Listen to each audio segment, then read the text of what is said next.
Bonjour à tous, bienvenue dans cette nouvelle vidéo. Je vais vous présenter ce petit module USB tester qui permet de vérifier le voltage et l'ampérage de l'appareil qui est connecté sur la prise USB. Je vous retrouve tout de suite à l'atelier. Je vais brancher tout de suite un adaptateur secteur USB, donc sortie 5 volts. Il suffit donc de brancher la prise mâle à l'intérieur.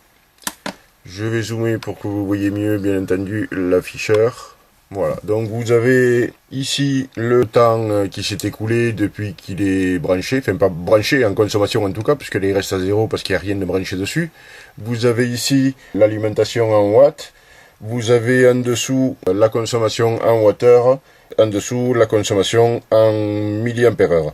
Sur le côté, bien entendu, le voltage et l'ampérage consommé, ainsi qu'en dessous la température pour terminer.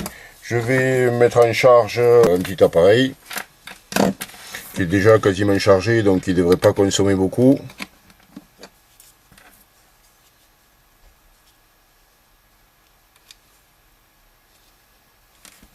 Voilà, c'est branché. Donc on est à 5 volts 2, on voit que le temps a démarré ici pour commencer la charge. Et il y a une consommation de 0,31 ampères sur cet appareil. Alors il n'était pas vide complètement, donc forcément il n'est pas en plein ampérage. Un appareil complètement déchargé va consommer un maximum.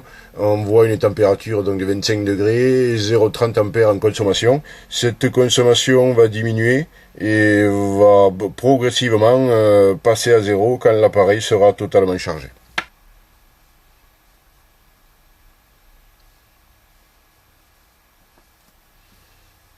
Donc bien entendu, pour le commun du mortel, cet appareil ne sert à rien, puisqu'il vous suffit de brancher votre téléphone, ce que vous voulez sur votre chargeur. Ça charge, ça marche et il n'y a rien à vérifier. Mais en tout cas, cet appareil peut permettre de tester si vous avez un souci, si l'alimentation est bonne ou pas, et de voir aussi la consommation de l'appareil qui est branché dessus. Selon ce que vous branchez, vous pouvez avoir une charge plus ou moins importante, que vous utilisiez une tablette par exemple ou un téléphone, ça ne va pas utiliser du tout le même ampérage. L'appareil donc est prévu pour fonctionner sur un voltage entre 4 volts et 30 volts. Honnêtement, je ne sais pas trop pourquoi, parce que j'ai jamais vu une prise USB au-delà de 5 volts.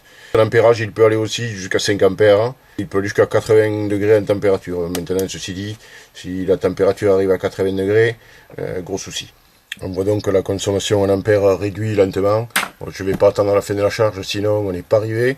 Je débranche donc la charge, c'est pas la peine de continuer. Par contre, il garde en mémoire donc tout ce que vous avez fait dernièrement. Pour initialiser, juste au-dessus, vous avez un petit bouton reset, vous laissez appuyer. Et logiquement, tout doit revenir à 0. Voilà, c'est à 0. Je vais maintenant faire un test avec un appareil beaucoup plus consommateur. Je vais utiliser une tablette avec un transformateur un peu plus gros. Je prends cette fois-ci un transformateur un peu plus costaud, donc c'est toujours du 5 volts en 2,5 ampères. Voilà, elle est branchée, donc on voit le temps qui démarre. Elle est quasiment chargée, l'écran s'allume, on voit quand même 1 ampère 40 de consommation, ce qui est déjà pas mal. Et pourtant là, la tablette est en veille, donc là c'est descendu un petit peu, 0,43, donc ça c'est très certainement du temps de charge. Normalement elle était complètement chargée, mais il devait rester, vu qu'il n'a pas été utilisé depuis un petit moment, elle se met en recharge. Ce qui est important aussi, c'est le câble de charge. Il faut vraiment faire attention selon la qualité que vous avez. Si, comme tout appareil de toute façon, plus le câble est gros, plus il permet de passer de l'intensité dedans.